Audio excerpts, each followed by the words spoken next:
గ్రంథాలు తెరుద్దాం. ఈరోజు వాక్యాంశంగా కీర్తన గ్రంథం 27వ కీర్తన దగ్గరికి రండి. కీర్తన గ్రంథము 27వ కీర్తనలో ఒక మాటను ఈరోజు మనం ధ్యానం చేద్దాం. 4వ వచనం చదవండి ఒకసారి. Psalm 27 and verse 4. యెహోవా యొద్ద ఒక వరము అడిగితిని, నేను ఒక వరము అడిగాను, దానిని నేను వెదకుచున్నాను. యెహోవా ప్రసన్నతను చూచుటకును ఆయన ఆలయములో ధ్యానించుటకును నా జీవిత కాలమంతయు నేను యెహోవా మందిరములో నివసింపగోరుచున్నాను. అందరూ ఈ మాట నాతో చెప్పండి. నా జీవిత కాలమంతయు యెహోవా మందిరములో నేను నివసింపగోరుచున్నాను. ఎవరైనా మీ దగ్గరికి వచ్చి, ఒక ఉన్నతమైన స్థానంలో ఉన్న వ్యక్తి మీ దగ్గరికి వచ్చి ఒక ఆప్షన్ మీకు ఇచ్చాడు అనుకోండి, మీ లైఫ్ లాంగ్ మీరు ఎక్కడ ఉండాలనుకుంటారు అని అడిగితే మీరేం రాస్తారు? ఆ పేపర్ మీద రాసే ఆన్సర్ ఏంటి? బహుశా కొంతమంది అంటారేమో స్విట్జర్లాండ్లో ఉండాలని. ఎందుకంటే స్విట్జర్లాండ్లో చాలా బాగుంటుంది వాతావరణం అంతా కూడా, అక్కడ ప్రకృతి రమణీయత చాలా బాగుంటుంది. బహుశా కొంతమంది రాస్తారేమో బాగా అభివృద్ధి చెందిన నగరాల్లో, న్యూయార్క్లో అయితే, అమెరికాలో అయితే న్యూయార్క్లో కానీ, షికాగోలో కానీ, లేదా దాదాపుగా అదే స్థాయిలో మన దగ్గరలో ఉన్న దుబాయ్లో కానీ ఎక్కడైనా ఉండాలనుకుంటారేమో. లేదా కొంతమంది ఇంగ్లాండ్లో ఉండాలనే ఆశ ఉంటుందేమో. లేదా మరి కొంతమందికి ఎక్కడో ఉండాలనుకుంటారేమో. అంతేగాని ఎవరైనా నా జీవితకాలం అంతయు నేను జైల్లో ఉండాలనుకున్నాను ఎవరైనా రాస్తారా? ఎవరు రాయరు. అందులో ఉన్నవాళ్ళు కూడా పేపర్ ఇస్తే ఏమి రాస్తారు? త్వరగా బయటకు వచ్చేసి మా ఇంటికి వెళ్ళిపోవాలనుకుంటారు కదా, ఎవరి గృహాలకు వారు వెళ్ళాలని. కీర్తనాకారుడు ఇక్కడ ఒక డిజైర్ ఎక్స్ప్రెస్ చేస్తున్నాడు, ఒక కోరికను వ్యక్తపరుస్తున్నాడు. దేవుడు నాకు కనబడితే ఒక వరం కోరుకుంటాను, నేను ఒక వరం కోరుకుంటాను. ఆ వరం ఏంటి అంటే, ఆయన ఆలయంలో ఆయన ప్రసన్నతను నేను చూడాలి. I want to see the glory of God and the radiance of God. దేవుని ముఖ ప్రకాశాన్ని నేను చూడాలి. అంత మాత్రం కాకుండా నేను నివసించాలని కోరుకుంటే అది ఎప్పుడు దేవుని మందిరమై ఉండాలి. దేవుని మందిరములో నేను నా జీవితకాలం అంతా నివసింపగోరుచున్నాను. ఎంత అద్భుతమైన ఆశ! ప్రపంచంలో చాలామందికి ఈ రోజున ఆశలు ఉన్నాయి, కోరికలు ఉన్నాయి. కానీ కొంతమందికి మంచి ఆశలు లేవు, మంచి కోరికలు లేవు. భయంకరమైన కోరికలు చాలామందికి ఉన్నాయి, లోకానుసారమైన ఆశలు, దేవునికి విరోధమైన ఆలోచనలు బహుశా చాలామందికి ఉన్నాయేమో. కానీ దావీదు గారు దేవుని హృదయానుసారుడిగా బ్రతికిన దావీదు ఎల్లప్పుడూ కోరుకునేది ఒకటే, ప్రభువా నీ మందిరములో, నీ నివాస స్థలంలో నేను ఉండాలని కోరుతున్నాను. వాస్తవానికి దావీదు గారు ఉన్న ఆ కాలానికి ఇంకా మందిరం పూర్తిగా కట్టబడలేదు కదా. సొలొమోను గారు కట్టింది దేవాలయం. దావీదు గారు ఉన్న కాలంలో ఇంకా గుడారమే ఉంది, ప్రత్యక్ష గుడారం ఏదైతే పూర్వదినాల నుండి వస్తూ ఉందో ఆరాధన స్థలంగా, అది మాత్రమే ఉంది. ఒక టెంపరీ టెంట్. హిబ్రూ భాషలో మిష్కన్ అంటారు. మిష్కన్ అంటే dwelling place of God. It could be a tent. దానిలోనే ఉన్నాడు దావీదు గారు. గుడారం మాత్రమే అప్పటికి ఉంది. కానీ సొలొమోను తర్వాత దేవుని మందిరం వచ్చింది. కానీ దావీదు గారు ఉన్న ఆశ దేవుని మందిరంలో ఉండాలనే కోరిక. మందిరం లేని కాలంలోనే మందిరంలో ఉండాలనుకుంటే, మందిరం ఉన్న కాలంలో ఇంకెంత ఉండాలి మనకు ఆశ? ఇంకా ఎక్కువ ఉండాలి. దేవుని మందిరాన్ని బట్టి, దేవుని ఆలయాన్ని బట్టి, దేవుని సన్నిధిని బట్టి ఆశ కలిగి ఉండి జీవితకాలం అంతా, all the days of my life, నా జీవితం అంతా దేవుని మందిరంలో ఉండాలని ఆశపడుతున్నాను. ఆయన పరిధిలో ఉండాలని కోరుతున్నాను. ఆయన రీజియన్లో ఉండాలని నేను ఆశపడుతున్నాననే కోరికను మనం వ్యక్తం చేయగలిగితే అంతకన్నా ఆశ మరొకటి లేదు. జీవితకాలం అంతా దేవుని మందిరంలో. ఈరోజు మన జీవితకాలం అంతా దేవుని కార్యాల పట్ల ఆసక్తి కలిగి ఉన్నామా పరిశీలన చేయాలి. యోబు గ్రంథంలో మాట ఉంటుంది చూడండి. జీవితకాలం అంతా ఈ మాటను ఒకసారి మనం ఫోకస్ చేస్తే, యోబు గ్రంథంలో ఒక మాటను నేను చూశాను. 15వ అధ్యాయం 20వ వచనం. ఎలీఫజ్ అనబడే ఒక దైవజనుడు లేదా యోబు గారి స్నేహితుడు ఇలా అంటున్నాడు, తన జీవితకాలం అంతయు, యోబు గ్రంథం 15వ అధ్యాయం 20వ వచనం, తన జీవితకాలం అంతయు దుష్టుడు ఏం పొందాడట? బాధనందును, హింసకునికి ఏర్పడిన సంవత్సరములన్నీయు వాడు ఏం పొందుతాడట? బాధనొందుతాడు. ఈ మాటను మనం ఆలోచన చేస్తే, దావీదు గారికి ఏమో జీవితకాలం అంతా ఎక్కడ ఉండాలని ఉంది? దేవుని మందిరంలో ఉండాలని. కానీ కొంతమంది జీవితాలు ఎలా ఉన్నాయంటే, జీవితకాలం అంతా దుష్టత్వాన్ని బట్టి బాధపడేవాడు, దుష్టత్వాన్ని బట్టి ఇబ్బందులు పడేవాళ్ళు చాలామంది ఉన్నారు. వాక్యం విన్నా, దేవుని వాక్యం విన్నా కొంతమందిలో మార్పు రావటం లేదు. దేవుని వాక్యానికి వారి హృదయాల్లో చోటు ఇవ్వడం. దుష్టత్వాన్ని ప్రేమించేవాడు, దౌష్ట్యాన్ని ప్రేమించేవాళ్ళు కొంతమంది ఉంటారు. వారి జీవితకాలం అంతా ఏం పొందుతారట? బాధ పొందుతారు. ఈ మాట అర్థమవుతుందా? కొంతమంది నాకెందుకండి బాధలు, నాకెందుకండి కష్టాలు అని కొంతమంది భయంకరమైన అసహనాన్ని వ్యక్తం చేస్తుంటారు జీవితాన్ని బట్టి. ఒకసారి ఈ విషయంలో పరీక్షించుకో. ఒకవేళ నీలో దుష్టత్వం ఉందేమో పరిశీలన చేయి. దేవుని వాక్యం ద్వారా నీ దుష్టత్వాన్ని కడిగేసుకో. దేవునికి చోటు ఇవ్వడం ద్వారా, మారు మనసు రక్షణానుభవం ద్వారా నీ దుష్టత్వాన్ని నువ్వు జయించగలిగితే ఆ బాధ నుండి దేవుడు నీకు విముక్తినిస్తాడు. ఆ పరిస్థితి నుండి ప్రభు నీకు విడుదల ఇస్తాడు. యోబు స్నేహితుడు మాట్లాడుతున్నాడు ఇక్కడ. చాలామంది దుష్టత్వాన్ని బట్టి జీవితకాలం అంతా ఏం పొందుతున్నారట? బాధ పొందుతున్నారు. ఎవరు దుష్టులు? ఎప్పుడైనా సరే మనం దేవుని వాక్యం చదువుతున్నప్పుడు దుష్టత్వము లేదా దుష్టులు అనే మాట విన్నప్పుడు వారు ఎక్కడ ఉంటారు? వాళ్ళు ఏదైనా గ్రహం మీద ఉంటారా? వేరే గ్రహాల మీద ఏమైనా బ్రతుకుతారా?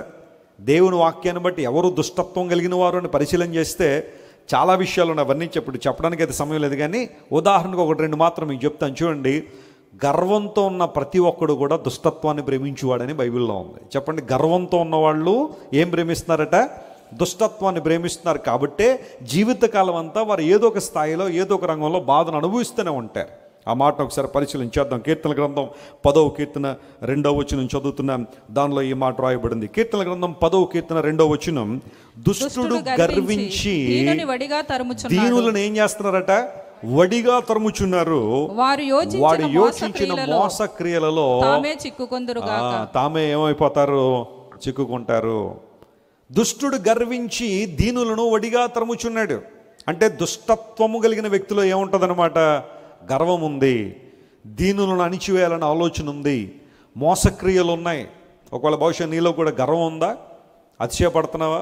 అహంభావంతో ఉన్నావా? ఏ విషయానికైనా నీకున్న చదువును బట్టి గర్వపడుతున్నావా? అందాన్ని బట్టో, కులాన్ని బట్టో, మతాన్ని బట్టో, స్థాయిని బట్టో, బంధువులను బట్టో, లేకపోతే నీ వెనకాల ఉన్న అండబలాన్ని బట్టి, కండబలాన్ని బట్టి గర్వించేవాళ్ళు చాలామంది ప్రపంచంలో కనబడతారు. క్యాషియస్ క్లే అని ఒక ఆయన ఉండేవాడు. ఆయన పేరు కొంచెం విచిత్రంగా ఉండదు, క్యాషియస్ క్లే. ఒక నల్ల జాతి కుటుంబంలో పుట్టాడు అమెరికాలో. యవ్వన కాలంలోకి వచ్చిన తర్వాత అతనికి సైకిల్ తొక్కాలంటే చాలా ఆశ. సైకిల్ తొక్కుని, ఎవరిదో సైకిల్ అనుకుంటుంది, పట్టుకుని అలా ఒక ప్రాంతానికి వచ్చేసాడు.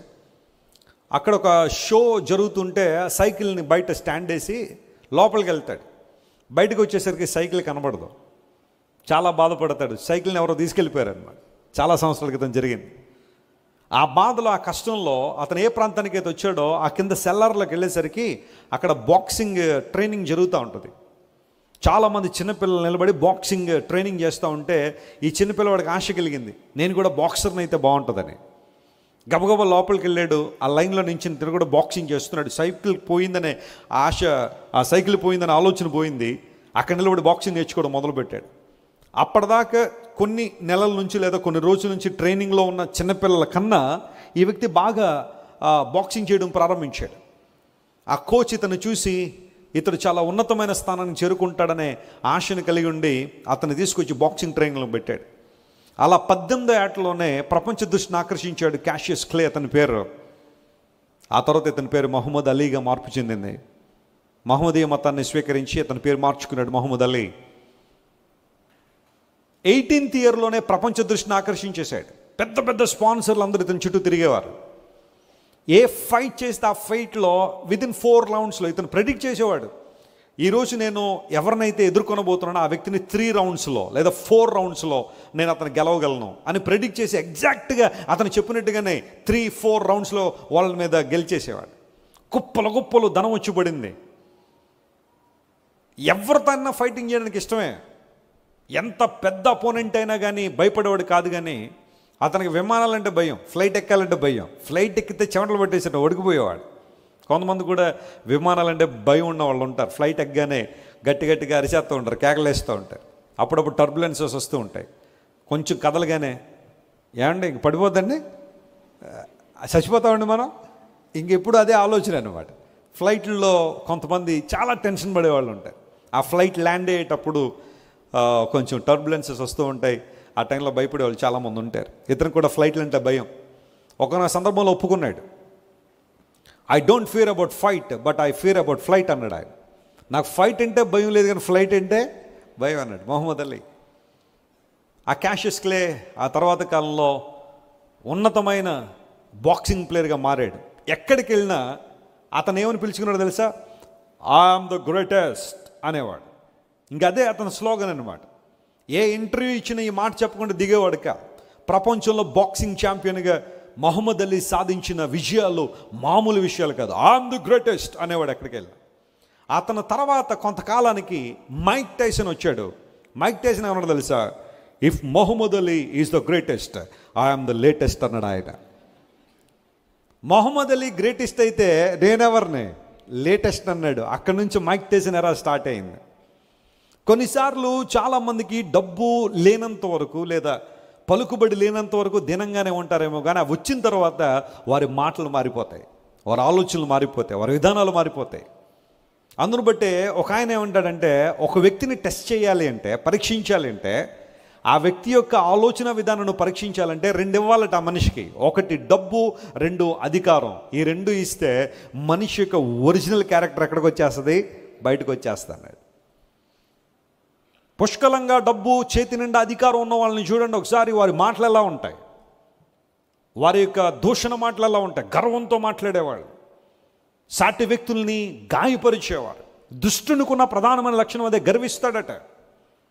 అపవాదికి కూడా ఏం పేరు ఉందో చెప్పండి? దుష్టుడు అనే పేరు ఉంది కదా అపవాదికి. అసలు వాడు చేసిన మొదటి పాపం అంటూ ఏదైనా ఉంటే ఏంటది? గర్వమే కదా. నువ్వు బాగా పాడుతున్నావా అన్నాడు దేవుడు, అంతే. వెంటనే నా సింహాసనం ఎవరితో సమానం చేసేసుకోవాలి? దేవునితో సమానం చేసేయాలి. తేజో నక్షత్రమా, వేకువ చుక్క, లూసిఫర్ అనేది చాలా మంచి పేరే. కానీ నువ్వు పాటలు బాగా పాడుతున్నావు, దేవుడు ఎప్పుడైతే మెచ్చుకున్నాడో వెంటనే నేను ఎవరితో సమానం అయిపోవాలి? దేవునితో సమానం అయిపోవాలి, మహోన్నతునితో సమానం చేయబడాలి అని అనుకున్నాడు. అందును బట్టే అతని పాపము అతన్ని దిగజార్చేసింది. దేవుడు పరలోకను నెట్టేశాడు. లూసిఫర్ సాతానుగా మారిపోయాడు. అందును బట్టి ఇప్పుడు సాతాను దేవుని నుండి మనుషులను వేరు చేయాలనే తన లక్ష్యంలో మనుషులందరిలో ఎంతో కొంత ఏం పెడుతున్నాడు చెప్పండి? గర్వం. సంవత్సరంలో ఆయా సందర్భాల్లో హైదరాబాద్లో నిజాం కాలేజ్ గ్రౌండ్స్లో చేప మందు అనేది పెడతారు. ఎవరైనా ఉబ్బసం ఉన్న వాళ్ళకి చేప మందులు ఇస్తుంటారు బత్తిని సోదరులు. వాళ్ళ దగ్గరికి వెళ్ళిన వాళ్ళందరినీ నోరు తెరు అని చెప్పి చేప గొంతులో పెడతారు. నాకు అనిపిస్తూ ఉంటుంది, అపవాది కూడా కొంతమందికి రోజు ఉదయం లేవగానే గర్వం ఏం చేస్తాడు, కొంతమందికి పెడతాడు అలాగా. ఇంకా వాళ్ళ మాటలు మామూలుగా ఉండవు, వారి ఉద్దేశాలు మామూలుగా ఉండవు. ఎవరైనా కొంచెం దీనులు కనబడితే, దీనత్వంలో ఉన్న కనబడితే వారిని వ్యంగ్యంతో మాట్లాడడం, హేళనతో మాట్లాడడం, ఇలాంటివన్నీ జరుగుతున్నాయి. దుష్టులు పొగరెక్కి, దుష్టులు గర్వించి దీనులు ధరుముతున్నారు. తాము మోసక్రియలో తామే చిక్కుపడుతున్న జాగ్రత్త సుమ. దుష్టత్వంలో ఒక వ్యక్తి ఉన్నాడనడానికి రుజువేనంటే అతనిలో గర్వం ఉంది. ఈ దుష్టుడట జీవితకాలం ఏం పొందుతాడు? బాధ పొందుతాడు. నెమ్మది లేదు, అశాంతితో, అసమాధానంతో జీవించాల్సిన పరిస్థితి ఉంది. అంత మాత్రమే కాదు, చూడండి 10వ వచనం 10వ కీర్తన 3వ వచనం చదివితే అక్కడ కూడా మాట రాయబడింది.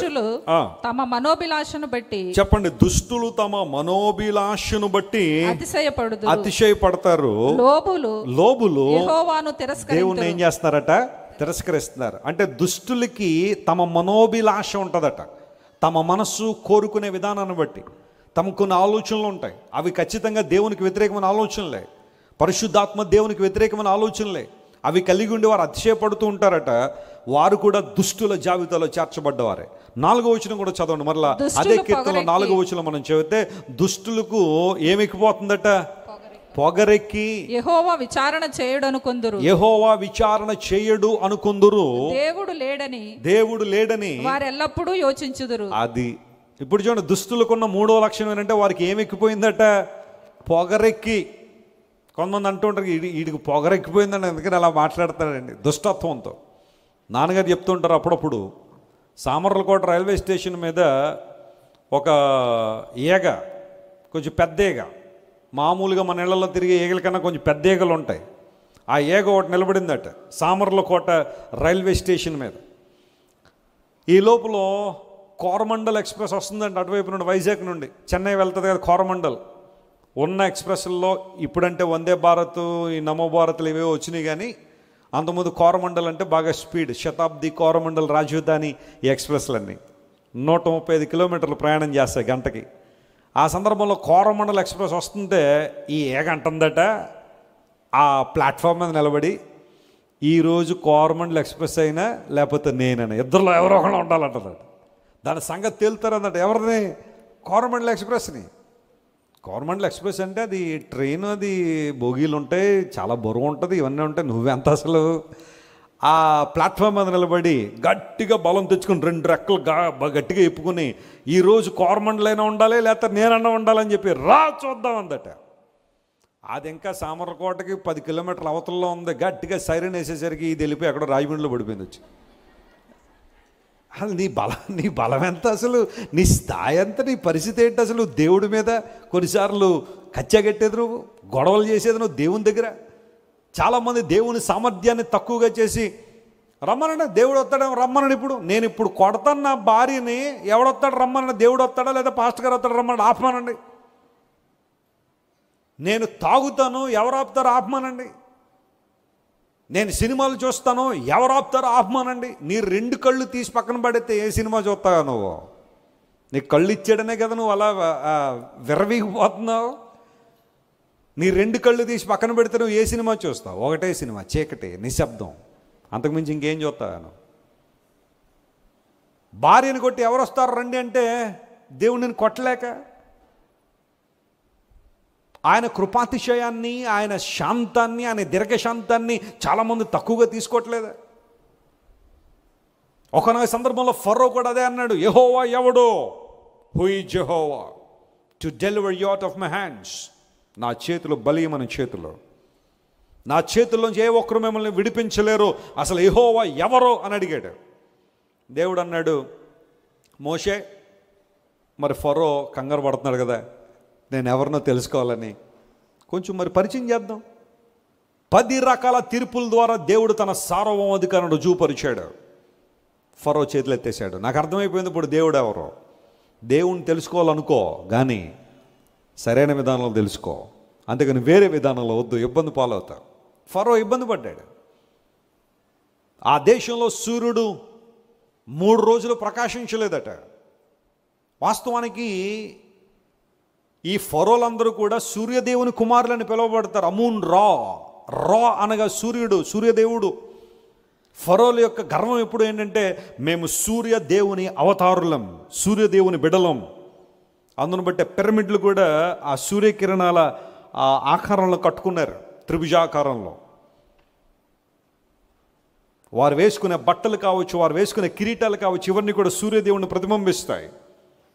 దేవుడు అదే సూర్యుని ఎన్ని రోజులు ఆపేశాడు? 3 రోజులు. తెప్పించారా వెనక్కి? అయ్యా నీ కొడుకులం కదా, నువ్వు కనికరించవా అని అడిగితే వచ్చాడు ఆ సూర్యుడు? రాలా. సూర్యుడు ఏమైనా ఉంటాడంటే, అరే మీరందరూ నోరుమోయండి, నేను ఎవరి ద్వారా కలుగజేయబడ్డాను? దేవుని ద్వారా కలుగజేయబడ్డాను. ఆయన ఆజ్ఞాపిస్తేనే నేను వచ్చేది. ఆ వెలుతురు లేదు. నీటిని దేవుడిగా ఆరాధన చేసేవారు ఐగుప్తీయులో. దేవుడు నీటిని ఎలా మార్చాడు? రక్తంగా మారిస్తే మరి ఏ ఒక్కరైనా మరలా నీటిగా మార్చగలిగారా? నెవా. 10 రకాల తీర్పులు, ఆఖరికి జీవమరణాలు కూడా ఆయన చేతిలో ఉన్నాయని దేవుడు రుజువుపరిచాడు. మరణదూత ప్రాంతంలో ప్రవేశించినప్పుడు ఐగుప్తులో ఫరో కుటుంబం దగ్గర నుండి ప్రతి కుటుంబంలో కూడా తొలిచూలు అనగా జ్యేష్ఠ కుమారుడు చనిపోతే ఏ ఒక్కరు మరలా వెనుక తీసుకురాలేకపోయారు. జీవమరణాలు కూడా ఎవరి వశంలో ఉన్నాయి? దేవుని చేతిలో ఉన్నాయి. డోంట్ ఎవర్ ఫర్గెట్, నీ జీవం, నీ జీవనం, నీ గమ్యం, నీ గమనం సమస్తం ఎవరి చేతిలో ఉంది? దేవుని చేతిలో ఉన్నాయి. ఆయనకు వ్యతిరేకంగా నిలబడతావా? ఆ పెద్ద ఎగలాగా సామర్లకోట రైల్వే స్టేషన్ నిలబడి ఎవరొస్తాడు రండి అంటే, దేవుడే కనుక నిజంగా ఆయన సార్వభౌమాధికారం రుజువు చేస్తే ఎక్కడుంటావు నువ్వు? అసలు పరిస్థితులు ఏముంటాయి? దుష్టులు పొగరెక్కి వారు మాట్లాడే మాటలు, తమ మనోభిలాషను బట్టి అతిశయపడేవాళ్ళు, ఇవన్నీ దుష్టులకున్న లక్షణాలు. అన్నిటికన్నా ప్రాముఖ్యంగా దేవుడు లేడని వారు ఏం చేస్తారట? యోచిస్తారు. దేవుడు అనేవాళ్ళు లేడు. ఈరోజు చాలామంది దేవుడు లేడనే వాళ్ళు బయలుదేరడం మాత్రమే కాకుండా ఉన్నవాళ్ళు కూడా పాడు చేసేవాళ్ళు కొంతమంది ఉన్నారు. యవన కాలంలోకి రాగానే ఎవరో ఫిలాసఫీ వినడం, ఆ ఫిలాసఫీలో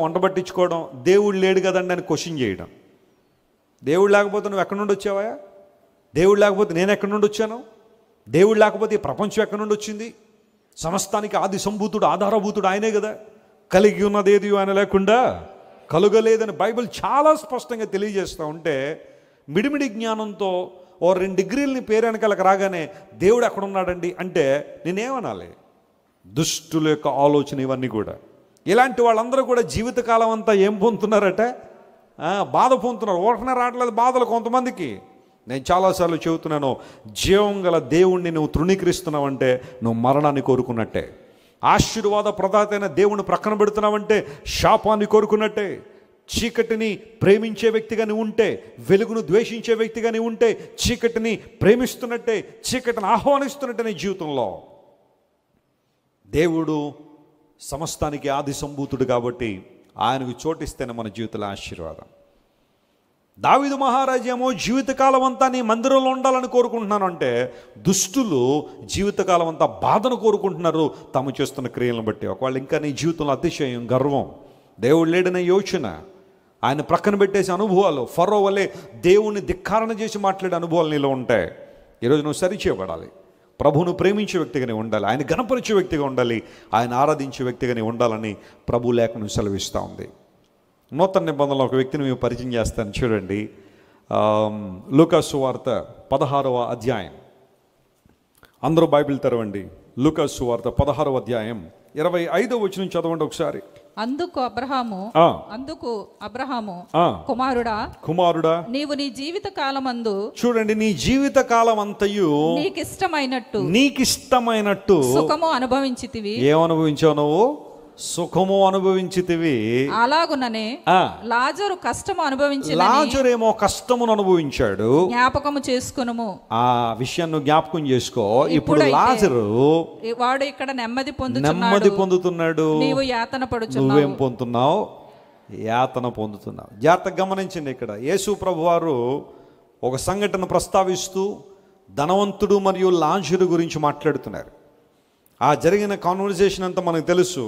ధనవంతుడు ఉన్నాడట, అతడు ప్రతిరోజు ఊదా రంగు బట్టలు మరియు సన్నపు నారబట్టలు వేసుకునేవాడట. అతని జీవితంలో ప్రతిరోజు బహుగా సుఖపడుతున్నాడనే మాట. కంఫర్ట్ అనేది ఉండొద్దని నేను చెప్పట్లేదు, కానీ ఆ కంఫర్ట్ ఎక్స్ట్రీమ్ లెవెల్స్కి వెళ్ళిపోతే, బహుగా సుఖపడే పరిస్థితికి వెళ్తే పరిస్థితులు ఏమవుతాయంటే దేవుని మర్చిపోయే పరిస్థితులు వస్తాయి చాలా సందర్భాలు. బాగా సుఖపడిన వాళ్ళు లేదా బాగా సుఖాన్ని కోరుకునేవారు దేవుని ప్రేమించలేకపోతున్నారు.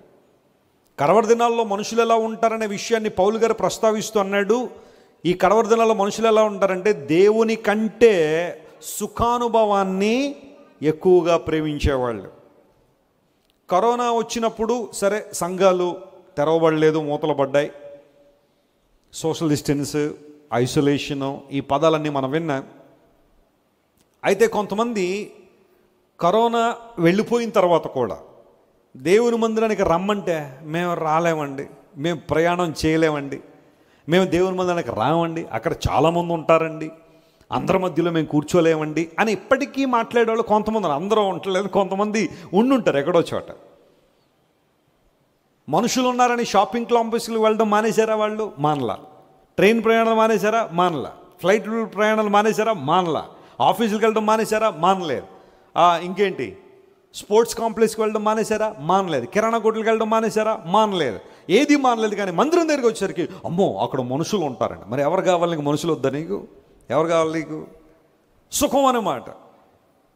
ఎలాగూ లైవ్లో వచ్చేసినాయి కాబట్టి ఇళ్లలో కూర్చొని చూసేస్తామని ఆలోచన. లైవ్ చూడొద్దని అంటలేదు, కానీ దేవుని మందిరానికి రావాల్సిన ఆవశ్యకత ఉంది. దేవుని బిడ్డలతో కలిసి నువ్వు దేవుని ఆరాధించాలి. మంచం దిగలేని పరిస్థితుల్లో, లేకపోతే మందిరానికి వెళ్ళలేని పరిస్థితుల్లో కొంతమంది ఉంటారు. వెస్లీ గారు, మాకు అసలు మందిరానికి వెళ్ళే పరిస్థితులు, అవకాశాలు కనబట్టలేదండి.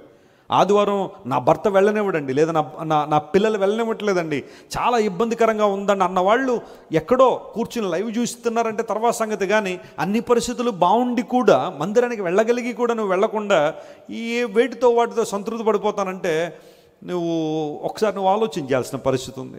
సుఖం బాగా ప్రేమించేవాడు. ఉపవాస ప్రార్థన అంటే కనబడుతున్నారు ఈ రోజున మనుషులు? కనబడట్లేదు. ఉపవాసం అంటే అమ్మో, ఉపవాసం అంటే నీరసం వచ్చేద్దండి వెస్లీ గారు, గ్లామర్ పోద్దండి. షైనింగ్ తగ్గిపోద్దండి. ఇలాంటి ఆలోచనలు చాలామందికి ఉన్నాయి. భర్త తిడితే 3 రోజులు ఏముంటారు చెప్పండి? పస్తు, భోంచేయరు. ఇంకా అమ్మ తినమ్మా పర్లేదులే, నేనే క్షమించమని అడుగుతున్నాను కదా అన్నా కానీ వాళ్ళు అనుకున్న రోజులన్నీ కూడా పస్తుంటేనే కానీ భోంచేయట్లేదు. ఉపవాసం అంటే రావట్లేదు చాలామంది. దేవుని కోసం ప్రయాస అంటే కుదరదు.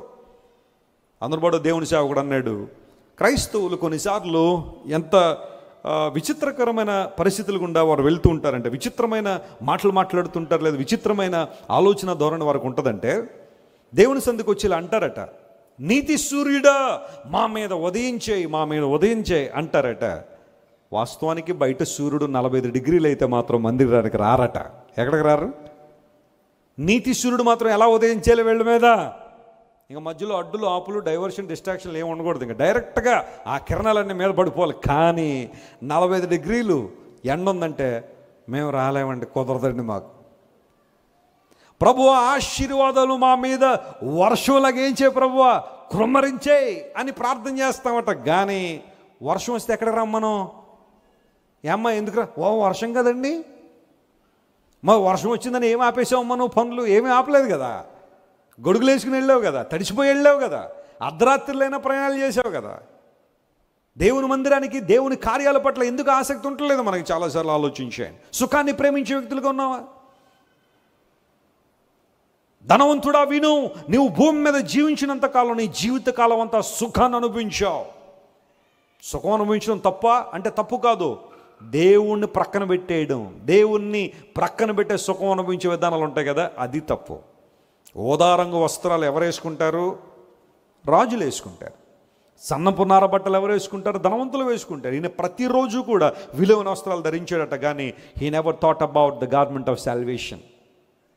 ఈ ధనవంతుడిలో ఉన్న ఆ పరిస్థితి ఏంటంటే ప్రతిరోజు భౌతికంగా ఏ వస్త్రాలు వేసుకోవాలని ఆలోచన చేశాడు. కానీ తన జీవితానికి కావాల్సిన వస్త్రము, అదే రక్షణ వస్త్రాన్ని గురించి ఏం చేయలేదు, ఆలోచన చేయలేదు. నువ్వు ఎప్పుడైనా సరే ఒక విలువైన వస్త్రాన్ని కట్టుకుంటున్నావంటే ఆ సందర్భంలో ఒక మాట ఆలోచన చేయాలా, ఇంతకన్నా విలువైన రక్షణ వస్త్రం నాకు ఉందా అనే మాట నువ్వు ఆలోచన చేయాలి.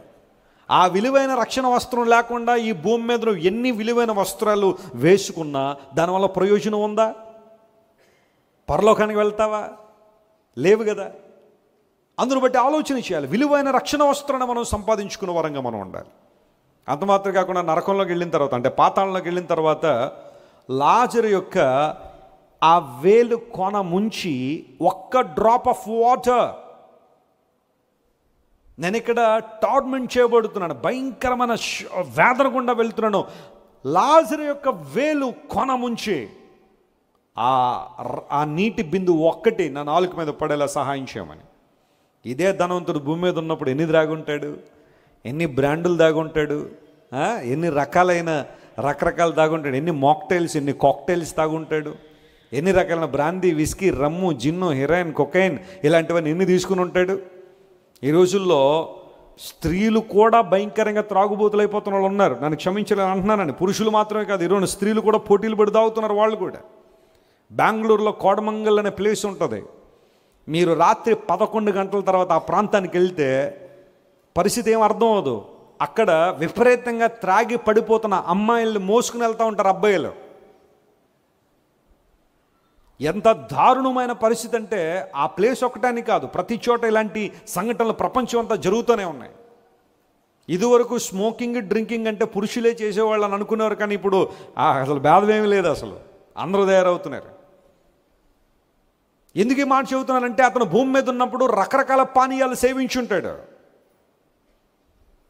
పాతాళంలోకి వెళ్ళిన తర్వాత ఒక్క నీటి బొట్టు నా నాలుక మీద పడితే చాలు, ఉపశమనం దొరుకుద్ది అన్నాడు. కానీ అదైనా దొరికింది అతనికి? దొరకలా. అంటే ఈ లోకంలో అతను జీవించిన జీవితానికి, అతడు ఎదుర్కొంటున్న నిత్యత్వానికి చాలా వ్యత్యాసం కనబడుతూ ఉంది. ఇదే శాశ్వతం అనుకుని ఉంటాడు, నా జీవితం ఇదే గొప్ప అనుకుని ఉంటాడు. పాతాళంలోకి వెళ్ళిన తర్వాత ప్రార్థన కూడా చేయడం మొదలుపెట్టాడు. ఏంటి ఆ ప్రార్థన తెలుసా? అయ్యా నాకు ఎంతమంది సహోదరులు ఉన్నారు? 5. అడ్డు ఆపు లేకుండా వాళ్ళు కూడా డైరెక్ట్గా ఎక్కడికి వచ్చేస్తారు. ఇక్కడికే. నాకు తెలిసి మా వాళ్ళు ఎలా ఉంటారు, అందులో బట్టి అందరూ ఇక్కడికి వస్తారు. కాబట్టి దయచేసి కొంచెం ఆ లాజర్ను పంపించి కొంచెం సువార్త చెప్పించిన మా వాళ్ళకి. సువార్త భారం ఎప్పుడు బయలుదేరింది అతనికి? అక్కడికి వెళ్ళిన తర్వాత, పాతాళంలోకి వెళ్ళిన తర్వాత లాజరును పంపించి సువార్త చెప్పించండి. ఎందుకంటే లాజరు ప్రతిరోజు మా ఇంటి ముందు ఉండేవాడు. మేము తినగా మిగిలిన ఆ రొట్టె ముక్కలు బయట పడేస్తే వాటిని ఏరుకుని తినేవాడు లాజరు. మాకు తెలుసు, లాజరు మాకు తెలుసు. ఇప్పుడు అతనేమో నెమ్మది పొందుతున్నాడు కదా పరలోక రాజ్యంలో. దయచేసి ఒక్కసారి అతను పంపించి, బాబు బ్రదర్స్, మీ బ్రదర్ గారు పాతాళంలో ఉన్నారు, నన్ను పంపించారు, మీరు అక్కడ రాకూడదని ఆయన బాధపడుతున్నాడు, అందుబట్టి నా మాట వినండి అని లాజరు గారితో సువార్త చెప్పించిందంటే పరదేశం నుండి వచ్చిన ఆన్సర్ ఏంటో తెలుసా? జాగ్రత్త వినండి. అక్కడ మోషేయు ప్రవక్తలు ఉన్నారు. వారి మాట విననివాడు మృతుల్లోంచి ఒకడు వెళ్ళి చెప్పినా కూడా ఏం చేయరు, వినరు. మోషే ప్రవక్తలు అంటే అర్థం ఏంటి? అప్పటికి మోషే ఉన్నాడా? ఈ సంఘటన జరిగే మోషే బ్రతుకున్నాడా? పోనీ ప్రవక్తల్లో చాలామంది బ్రతుకున్నారా? మరి ఎవరి గురించి మాట్లాడారంటే మోషేను మరియు ప్రవక్తలను దేవుడు ప్రేరేపించి రాయించిన లేఖనాలు అక్కడ ఉన్నాయి. ఆ లేఖనాలను నమ్మని వాడు మృతుల్లోంచి ఒకడు వచ్చి, బాబు నరకంలో చాలా భయంకరంగా ఉంది, పరిస్థితి ఏం బాగాలేదు అక్కడ, ఇప్పుడు ఈ హీట్కే మీరు బాగా బాధపడిపోతున్నారు, ఆ హీట్కి అసలు తట్టుకోలేమని చెప్పినా కానీ మనం ఏం చేయమట, నమ్మవట. దేవుని వాక్యాన్ని నమ్మలేని వాడు ప్రపంచంలో ఏది నమ్మలేడు. స్తోత్రం చెప్పండి, hallelujah. If you have to believe the word, believe it. దేవుని వాక్యాన్ని నమ్మాలి అనుకుంటే నమ్మో. దేవుని వాక్యాన్ని పక్కన పెడుతున్నావు, ఏది నమ్మలేవు. ఇదే లేఖనం సెలవిస్తాం. ధనవంతుడు తన జీవితకాలం అంతా తనకిష్టం వచ్చినట్టు బ్రతికాడు. దేవుని ఇష్టానుసారంగా బ్రతకాలని లాజరు ఆశపడ్డాడు. అయ్యా, నా దేహంలో కురుపులు ఉన్నా పర్లేదు, నా దేహంలో రోగాలు ఉన్నా పర్లేదు, నేను రొట్టె ముక్కలు మాత్రమే తిని అర్ధాకిలతో పడుకుండిపోయినా పర్వాలేదు, నాకు ఇల్లు లేకపోయినా రోడ్డు మీద ఉన్నా పర్వాలేదు, కానీ నువ్వు నా గుండెల్లో ఉన్నావు, నాతో ఉన్నావు ప్రభు, అంతకన్నా నాకు కావాల్సిందేది లేదని లాజరు దేవుని పక్షంగా నిలబడి శ్రమను అనుభవించడానికి ఇష్టపడ్డాడు. కానీ ధనవంతుడు తన సుఖం కోసం ఆశపడి, శరీరాన్ని మాత్రమే సుఖపెట్టాలని ఆశపడి ఆఖరికి తన జీవితంలో భయంకరమైన స్థానానికి వెళ్ళిపోయాడు. జీవితకాలం అంతా సుఖపడ్డాడు, నిత్యత్వంలో వేదన పడుతున్నాడు. ఈరోజు నీ పరిస్థితి ఎలా ఉంది? దావీదు వలె జీవితకాలం అంతా దేవుని మందిరంలో ఉండాలని ఆశపడుతున్నావా? లేకపోతే ధనవంతుని వలె జీవితాంతం సుఖపడి దేవుని ప్రక్కన పెట్టి, ప్రార్థన ప్రక్కన పెట్టి, వాక్యాన్ని ప్రక్కన పెట్టి, సహవాసాన్ని ప్రక్కన పెట్టి, దేవుని ఆత్మ నడిపింపును ప్రక్కన పెట్టి, సువార్త లక్ష్యాన్ని ప్రక్కన పెట్టి, భారాన్ని ప్రక్కన పెట్టి నీ ఇష్టానుసారం జీవిస్తావు? నిర్ణయం తీసుకోవాల్సిన సమయం ఇదే. This is the time to make a decision for God. తీసుకుంటావు నిర్ణయం దేవుని కోసం. ఇప్పుడు ఎప్పుడైతే దావీదు వలె ప్రభువా నేను నీ మందిరంలో నివసింపగోరుతున్నాను అని ఎవరైతే చెప్పారో, లేదా ఎవరైతే అనుకుంటున్నారో, వారు చేస్తున్న లేదా చేయబోతున్న పనులేంటో త్వరగా చెప్పి నా విషయాన్ని ముగిస్తాను. మొట్టమొదటిగా దేవుని మందిరంలో నివసింపగోరువారట దేవుణ్ణి నిత్యము స్తుతిస్తారు అని లేఖనాలు సెలవిస్తున్నాయి. ఆ మాటను చూద్దాం. కీర్తన గ్రంథం 63వ కీర్తన 6వ వచనం చదువుతున్నాం. Psalm 63:6 ఈ మాట చదువుదాం. చూడండి. 63 నా జీవిత కాలమంతయు కాగా నా జీవిత కాలమంతయు నేను ఇలాగున నిన్ను స్తుతించెదను, నీ నామమును బట్టి నా చేతులు ఎత్తెదను. చెప్పండి, నా చేతులు ఏం చేస్తాను? నేను ఎత్తెదను.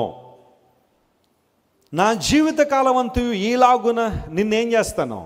స్తుతిస్తాను. ఎలాగూ స్తుతిస్తావు అని అడిగితే దావీదు అంటున్నాడు. చూడండి, మొట్టమొదటి వచనంలో మాట చదివితే, నా దేవుడవు నీవే, వేకువనే నిన్నేం చేస్తాను? నేను వెతుకుతును, నీ బలమును నీ ప్రభావమును చూడవలనని పరిశుద్ధ ఆలయమందు నేనెంతో ఆశతో ఏం చేస్తున్నాను? నీ తట్టు కనిపెడుతున్నాను. స్తోత్రం చెప్పండి, హల్లెలూయా. అందరూ ఈ మాట నాతో చెప్పండి ఒకసారి. చర్చ్లో ఉన్న వాళ్ళందరూ కూడా, లైవ్లో చూస్తున్న వాళ్ళు కూడా, wherever you are, repeat these words with me. దేవా, నా దేవుడవు నీవే. ఇప్పుడు నిజంగా ఈ మాటను ఎవరు ఆచరణలో పెడుతున్నారు పరిశీలన చేద్దాం. దేవా, నా దేవుడవు నీవే అని మనం చెప్పాం కదా, లేదా దావీదు భక్తుడు చెప్పాడు కదా. అక్కడ ఒక బ్లాంక్ కనుక మనం పెడితే కొంతమంది ఏమంటారంటే, నా దేవుడు ఎవరు అంటే ఒక రాజకీయవేత్త అంటారేమో.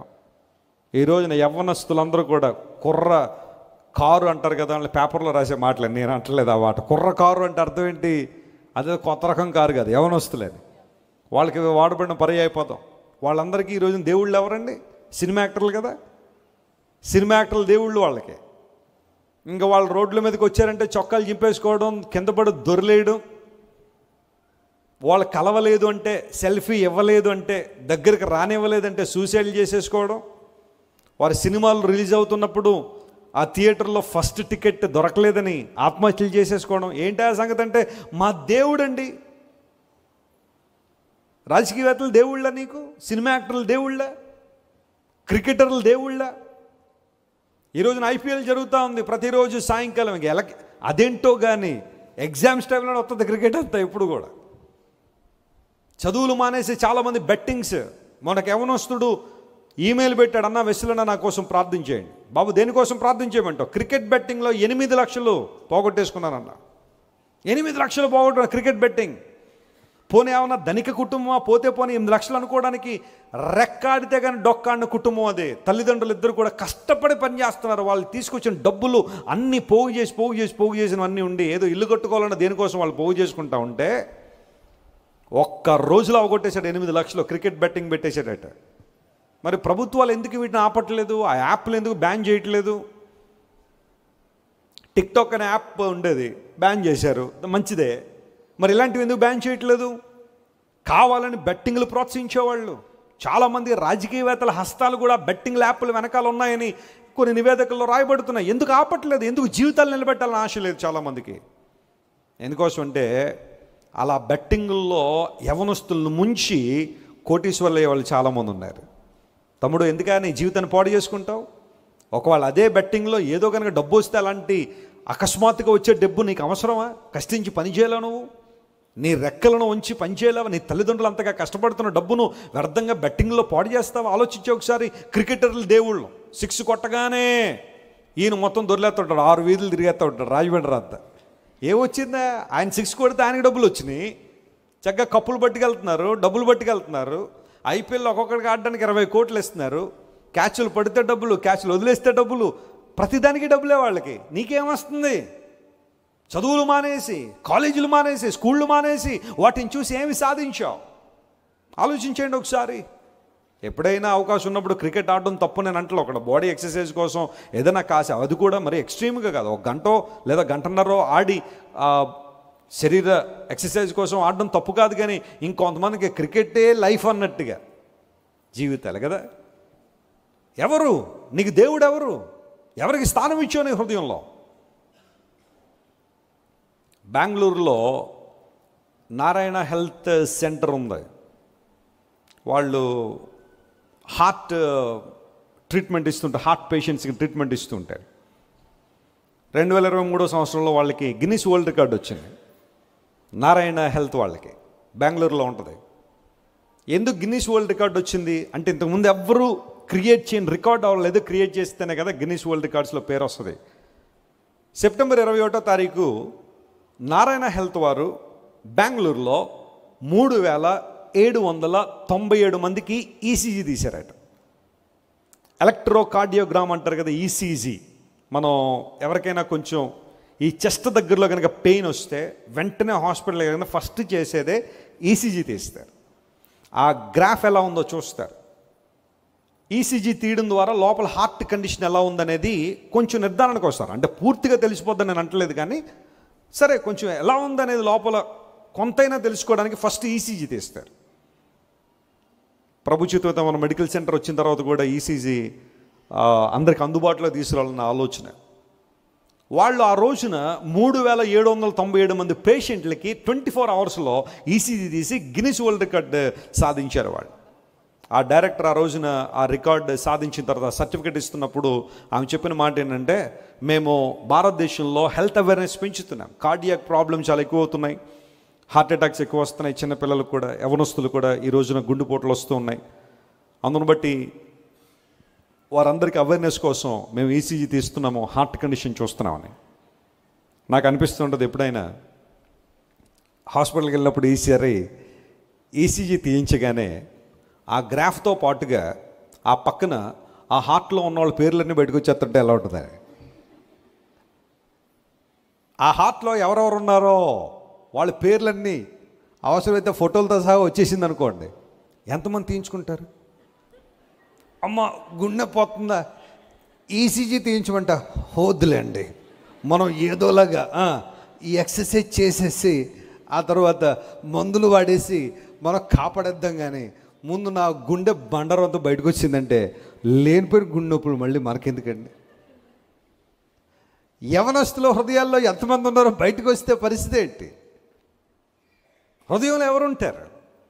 ఎవరికి చోటు ఉంది నీ హృదయంలో?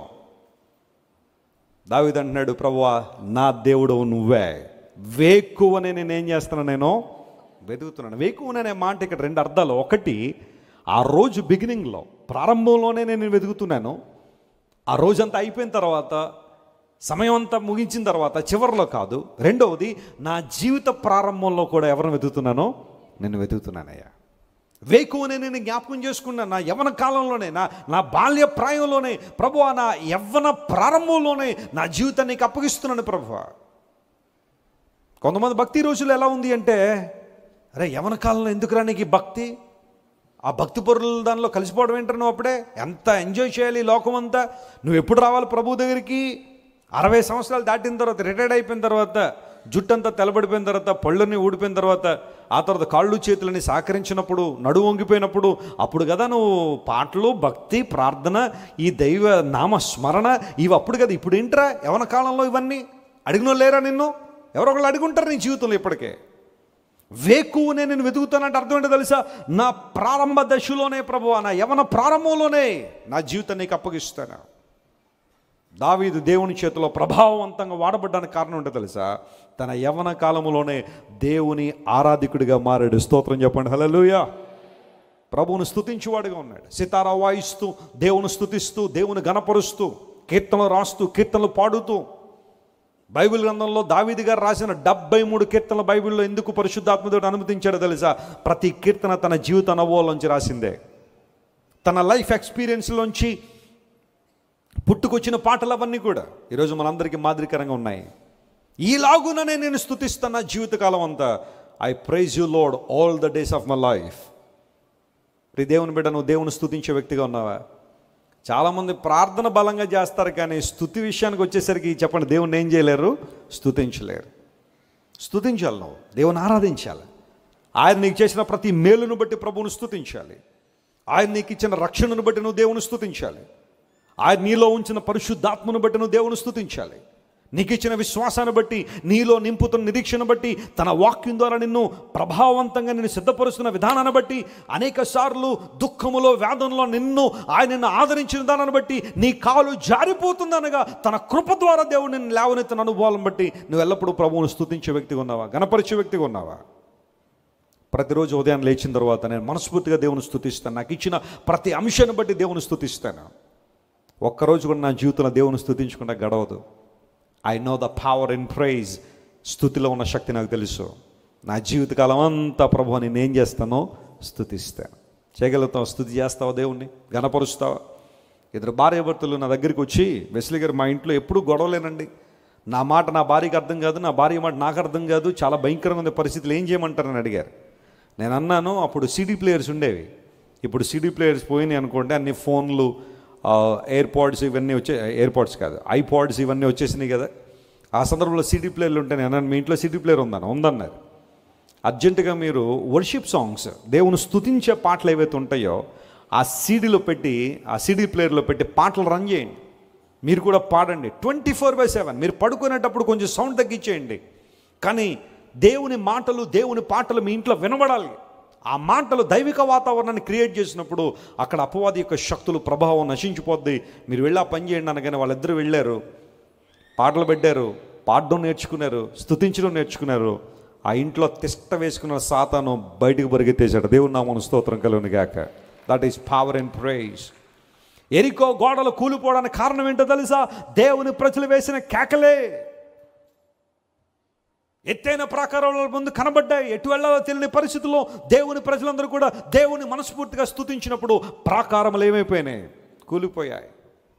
ఎరికో ప్రాకారాలు నీ జీవితంలో కూడా ఉన్నాయా? నీ కుటుంబంలో ఉన్నాయి? ఈరోజు చేయి, దేవుని స్తుతించు, గణపరచు. అద్భుతాలు ప్రభు నీ జీవితంలో చేస్తాడు. నా జీవిత కాలం అంతా నేను ఏం చేస్తాను ప్రభువా? స్తుతిస్తాను. రెండో మాట దగ్గరికి వద్దాం. చూడండి, 116వ కీర్తన 2వ వచనం చదువుతున్నాం. Psalm 116 and verse 2.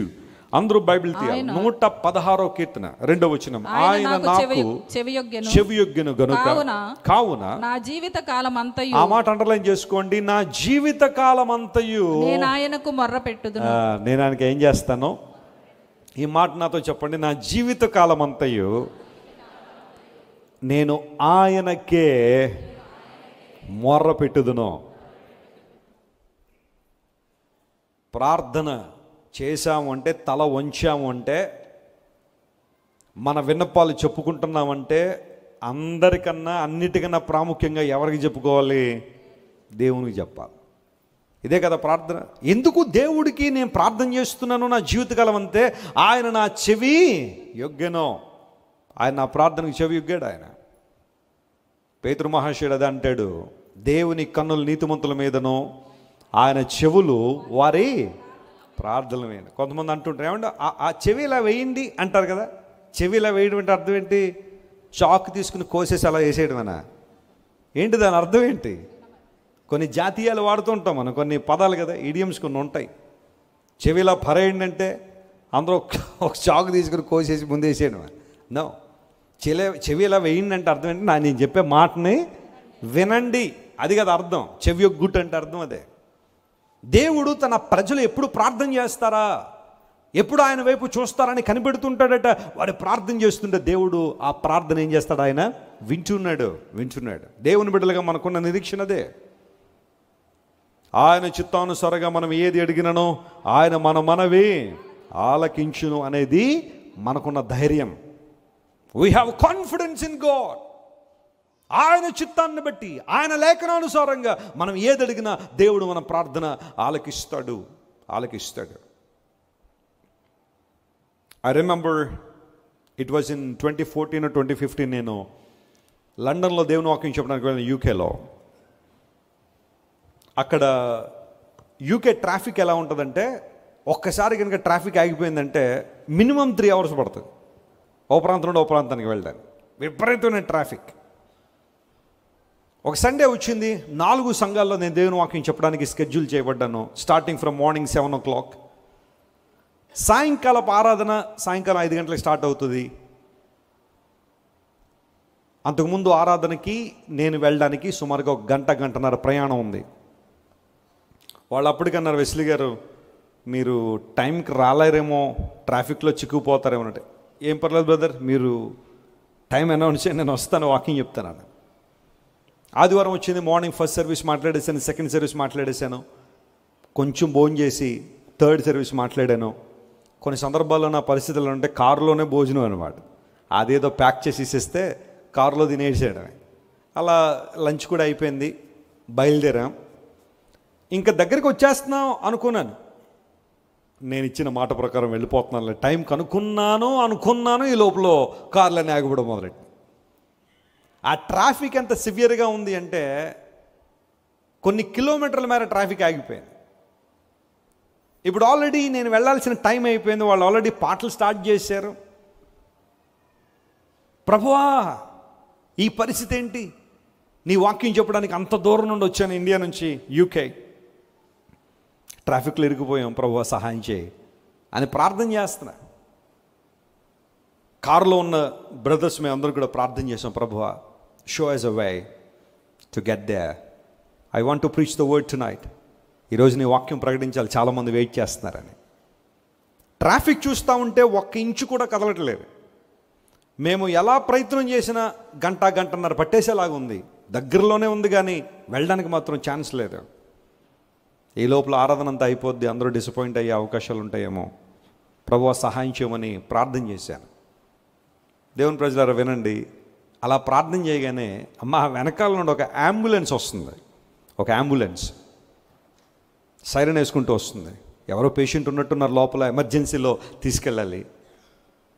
నేను చెప్పాను, బ్రదర్ మీరేం మొహమాట పడకుండా ఆ అంబులెన్స్ వెనకాలే మన కారు కూడా పోనిచ్చేయండి. బహుశా అందరూ ఏమనుకుంటారు, యూజువల్గా మన కారు వెళ్ళిపోతారంటే వెళ్ళనిస్తారా, ముందున్న వాళ్ళందరూ వెళ్ళనిస్తారా? వెళ్ళేవారు కదా. ఈ అంబులెన్స్ వెనకాల వెళ్ళిపోతే బహుశా అందరూ అనుకుంటారు, ఈ అంబులెన్స్లో వీళ్ళకి సంబంధించిన వాళ్ళు ఎవరైనా ఉన్నారేమో, అందును బట్టి వదిలేండిరా అనుకుని వదిలిపెట్టేస్తారని చెప్పగానే ఆ బ్రదర్ మంచి ఐడియా ఇచ్చారని చెప్పి ఆ అంబులెన్స్ మమ్మల్ని క్రాస్ చేయగానే ఇంకా బంపర్ టు బంపర్ దాని వెనకాల మేము కూడా వెళ్ళిపోతుంటే అందరూ కూడా అంబులెన్స్కి దారి ఇచ్చేస్తున్నారు. ఈవెన్చువల్గా మాకు కూడా ఏమైపోతుంది, దారి క్లియర్ అయిపోతాం. ఆ కారు అడిజరిపి మొత్తం అంబులెన్స్ క్లియర్ చేసే కానీ అక్కడ నుంచి ఒక 1/2 కిలోమీటర్లు మేము ప్రయాణం చేసేసరికి అక్కడ నుంచి మళ్ళీ ట్రాఫిక్ అంతా క్లియర్ అయిపోయి ఉంది. ఆ అంబులెన్స్ని దేవుడు మా కోసమే పంపించినట్టుగా ఆ పర్టికులర్ టైంలో, ఎగ్జాక్ట్గా ఆ టైంలోనే ఎందుకు రావాలి, అది ఆ టైంలోనే రావడంతో దాని వెనకాల మేము రాగానే ఇంక ఇదే ఆఖరి పాట. ఇప్పుడు వెస్లీ గారు రాకపోతే మనలో ఏ ఒక్కరు ప్రేరేపించుకున్నారు, వాకింగ్ చెప్పేస్తారు అనుకుంటారంట వాళ్ళు. ఆ టైంలో ఆ పాట మూసే లేపులో దేవుడు నడిపించాడు. దేవుడు నామమున స్తోత్రం కలుగును గాక. ఆశగల ప్రాణంలో దేవుడు ఏం చేస్తాడు, ఆయన తృప్తిపరిచే దేవుడు. కొన్నిసార్లు చిన్న విషయాలు కూడా ప్రార్థన చేయడం అవసరమా అని అనిపిస్తుంది. అపవాది తీసుకొస్తాడు ఆలోచన, చేయండి పర్లేదు, చిన్న విషయం కూడా మీరు ఏం చేయాలా, ప్రార్థన చేయాలా. దేవుడు ప్రార్థన ఆలకించువాడు. Is the prayer answering God. He will never disappoint you when you turn towards him. ఆయన వైపు నువ్వు చూసిన ప్రతిసారి దేవుడిని నిరుత్సాహపరిచేవాడు కాదు. నా జీవితకాలం అంతయు నేను ఎవరికి ప్రార్థన చేస్తాను, ఆయనకే ప్రార్థన చేస్తాను. దేవుని దగ్గరే మనం ప్రార్థన చేయాలి. అనేక సార్లు మీకు చెబుతున్నాను, నువ్వు కన్నీళ్లు కార్చాలనుకుంటే ఆయన సన్నిధిలోనే కార్చు కన్నీళ్ళు. మనుషుల దగ్గర నువ్వు కన్నీళ్లు కారిస్తే లోకు అవుతావేమో, అపహాస్యంగా మాట్లాడతారేమో, ఈ రోజు నన్ను ఆదరించినట్టుగా వారు ఉండొచ్చేమో, కానీ రేపొద్దున వారే నీ గురించి చెడుగా మాట్లాడొచ్చేమో. బంధువుల దగ్గర నువ్వు కన్నులు కార్చినంత వరకు, నీ దగ్గర ఉన్నంత వరకు బాగానే ఉన్నట్టుగా నటిస్తారు, కానీ ఆ వెనకాల వెళ్ళి నువ్వు ఏడుస్తున్నది సంతోషపడే బంధువులు లేరంటారా? చాలామంది ఉన్నారు ప్రపంచంలో. నువ్వు పడిపోతే చూడాలనుకునేవారు, నువ్వు ఏడిస్తే చూడాలనుకునేవారు చాలామంది ఉంటారు. కానీ ఏ సమయంలో అయినా పరిగెత్తుకుని రాని దేవుని సన్నిధికి, యెహోవా నామం బలమైన దుర్గము, నీతిమంతుడు దానిలోనికి పరుగెత్తి ఎలా ఉంటాడు, సురక్షితంగా ఉంటాడు. యేసయ్య నామంలో నువ్వు చేసే ప్రతి ప్రార్థనకు జవాబు ఉంది. నమ్మిన వారు దేవుని నామమున స్తోత్రం చెప్పండి. Hallelujah. Our God is prayer answering God. ఏ కష్టానికి కృంగిపోవద్దు, ఏ వైఫల్యానికి కృంగిపోవద్దు. You can rise up. నువ్వు లేవగలవు. చేయి, ప్రార్థించే బలంగా. ప్రభు నీ ప్రార్థన వింటున్నాడు, అద్భుతాలు జరుగుతాయి. నా జీవితకాలం అంతా దేవుని స్తుతిస్తాను, నా జీవితకాలం అంతా దేవుని అసలు ఏం చేస్తాను, ప్రార్థిస్తాను. మూడవదిగా 128వ కీర్తన దగ్గరికి రండి. Psalm 128:5. 128వ కీర్తన 5వ వచనం చదివితే దానిలో ఈ మాట రాయబడింది, సియోనులో నుండి యెహోవా నిన్ను ఆశీర్వదించును గాక. నీ జీవిత కాలమంతయు యెరూషలేమునకు క్షేమము కలుగుట చూచెదవు. ఈ మాట నాతో అందరూ చెప్పండి. నీ జీవిత కాలమంతయు క్షేమము కలుగుట చూచెదవు. ఆమేన్. Praise the Lord. ఎంతమంది ఆశపడుతున్నారు ఈ వాగ్దానం మీ జీవితంలో నెరవేరాలని? హల్లెలూయా. దేవుడు మన క్షేమాన్ని, భద్రతనిచ్చేవాడు. జీవితకాలం అంతా యెరూషలేమునకు క్షేమం కలగడం నువ్వు చూస్తావు. నీ కన్నులు క్షేమ దృశ్యాలను చూస్తుంది, నీ చెవులు క్షేమ సమాచారాన్ని వినబోతున్నాయని దేవుని లేఖనానుసారంగా ప్రకటిస్తున్నాము. 128వ కీర్తన అనేది క్రైస్తవ జీవితానికి ఒక విటమిన్ లాంటిది. ఈ కీర్తన ఎన్నో శ్రేష్టమైన వాగ్దానాలు దానిలో ఉన్నాయి. అయితే ఓన్లీ వన్ కండిషన్, ఒకే షరత్ ఏంటో తెలుసా? ఆ ప్రారంభంలో రాశాడు, యెహోవా యందు భయభక్తులు కలిగి ఆయన త్రోవల యందు నడిచి వారందరూ ధన్యులు. అందరూ అన్నాడా, కొందరు అన్నాడా? వెనకనాళ్ళు చెప్పండి. అందరూ అన్నాడా, కొందరు అన్నాడా? అందరూ కదా. ఆయన యందు భయభక్తులు కలిగి ఆయన త్రోవల యందు నడిచేవారు. దేవునికి త్రోవ ఉంది, మార్గం ఉంది. ఈ మార్గములో నడిచేవారు ధన్యులు మాత్రమే కాదు, జీవితకాలం అంతా క్షేమం కలుగుడు చూస్తావు. God blesses your future. దేవుడిని భవిష్యత్తును ఆశీర్వదించేవాడు. చాలామందికి ఉన్న భయాల్లో ఒక భయం ఏంటో తెలుసా? తమ భవిష్యత్తును గురించిన భయమే. They always fear about the future. ఏమనండి వెస్లీ గారు, ఇన్ని వాగ్దానాలు నేను చదువుతున్నా, ఇన్ని లేఖనాలు నేను తెలుసుకున్నా, భవిష్యత్తు అంటే భయం వేస్తుందండి. నా భవిష్యత్తులో నా జీవితం ఎలా ఉండబోతుందో. తల్లిదండ్రులకు ఉన్న ఆ కన్సర్న్స్ వేరు. వివాహ వయసు వచ్చిన బిడ్డలు ఇళ్లల్లో ఉంటే, మా బిడ్డలు ఏ ఇళ్లలోకి వెళ్తారో, ఎలాంటి అల్లుడు మాకు దొరుకుతాడో, లేదంటే ఎలాంటి కోడలు మా ఇంటికి వస్తుందో, మా బిడ్డల భవిష్యత్తులు ఏంటో అని విపరీతంగా ఆందోళన చెందేవాళ్ళు కొంతమంది ఉండొచ్చు. భవిష్యత్తులో నా పరిస్థితి ఏంటి, నేను ఎక్కడ ఉండబోతున్నానో, నా జీవితం ఎలా ఉంటుందో, విపరీతమైన భయాలు చాలామందికి ఉన్నాయి. భవిష్యత్తును గురించిన భయాన్నే ఈరోజు చాలామంది క్యాష్ చేసుకునే వాళ్ళు చాలామంది ఉన్నారు. రోడ్ల మీదకి వస్తారు చిలక పట్టుకొని, 4 పేక ముక్కలు ఉంటాయి, ఆల్రెడీ రాసేసినవి ఉంటాయి దానిలో. మనం పిలవగానే ఇంటికి తీసుకొస్తాడు చిలకని, తీసుకొచ్చి చిలక బయటకు రమ్మ, కొంచెం కార్డు ముక్క తీయమ్మ అనగానే అది వచ్చి ఏదో ఒకటి తీసి వెళ్ళిపోతుంది. వెంటనే అందులో ఏదో మాట ఉంటుంది, అదే అంటాడు. చిలక జ్యోతిష్యాలు, హస్త సాముద్రికము, ఇంకా రకరకాల ఇవన్నీ కూడా రావడానికి కారణాలు ఏంటి? నేను ఒకసారి రాయలసీమలో వాకింగ్ చెప్పడానికి వెళ్తే ఒక హోటల్లో అకామిడేషన్ ఏర్పాటు చేశారు నాకు. సరే ఉదయాన్నే లేచిన తర్వాత ఒక్కసారి పడుకుని లేచిన తర్వాత ఆ అద్దం అలా తీశాను చూద్దామని ఏం జరుగుతుందో అని. చూసేసరికి హోటల్ నిండా, హోటల్ క్రిందంతా ప్రజలు ఉన్నారు, లైన్లు కట్టేసి ఉన్నారు. వెంటనే నా దగ్గర ఉండే రవి గారు ఎవరండి ఎంతమంది జనం వచ్చారు ఏంటి సంగతి తెలుసుకోండి అంటే ఆయన కిందకి వెళ్ళి కనుక్కొని వచ్చాడు. ఇదే హోటల్లో ఫస్ట్ ఫ్లోర్లో హస్త సముద్రకం చూసే పండిత్ స్వామీజీ గారు ఒక ఆయన వచ్చారటండి. ఇప్పుడు ఆయన కోసం మొత్తం ఆ వీధి అంతా బ్లాక్ అయిపోయింది. ఏం చేస్తాడు ఆయన? చేతి రేఖలు చూసి భవిష్యత్తును చెబుతాం. నీ రేఖ ఇన్ని వంకరలు ఉంది కాబట్టి నీ జీవితం అంతా ఎలా ఉంటుంది? నీ రేఖలో ఇన్ని ఉన్నాయి కాబట్టి అది నీ డబ్బు రేఖ బాగుంది, సంతానం రేఖ బాగుంది, అది బాగుంది, ఇది బాగుంది అని చెప్పి ఆయన దగ్గర బోతత్వం ఉంటుంది. దాన్ని చూసుకొని చూస్తూ ఉంటాడు ఆయన. ఏంటంటే భవిష్యత్తుని తెలుసుకోవాలని. ఆంధ్రప్రదేశ్లో ఏలూరు అనే నగరం ఉంది. ఒక రోజున ఏలూరు నగరంలో హైవే మీదకి రాగానే ఒక కార్ యాక్సిడెంట్ అయింది. చాలా పెద్ద car, very expensive car accident అయ్యి అందులో 3 స్పాట్లో చనిపోయారు. ఆ మరుసటి రోజు పేపర్లో వేసిన ప్రకటన ఏంటో తెలుసా? రాష్ట్రంలో ప్రముఖ జ్యోతిష్కులు 3 కూడా రోడ్ యాక్సిడెంట్లో చచ్చిపోయారు. 3, ఒక తండ్రి 2 కొడుకులట. వెరీ ఫేమస్ ఆస్ట్రాలజర్స్ అంట వాళ్ళు. ఇంకా వాళ్ళు జ్యోతిష్య శాస్త్రం అంటే ఇంకా వాళ్ళు మించిన వాళ్ళు లేరు. రాజకీయవేత్తలు, సినిమా యాక్టర్లు, ఎప్పుడు సినిమా స్టార్ట్ చేయాలి, ఎప్పుడు సినిమా రిలీజ్ చేయాలి అన్నీ కూడా వాళ్ళతోనే డేట్లు పెట్టించుకుంటేనే కానీ చేయరట ఆ పనులు. వారి యొక్క లైఫ్ మామూలుగా లేదు. వారి ఫోన్లు నిండా విఐపీల ఫోన్ నెంబర్లే. అలాంటి 3, ఒక తండ్రి 2 కొడుకులు ఒకే రోజు ఏలూరు హైవేలో యాక్సిడెంట్లో చచ్చిపోయారు. చాలా బాధే, చాలా చింతే.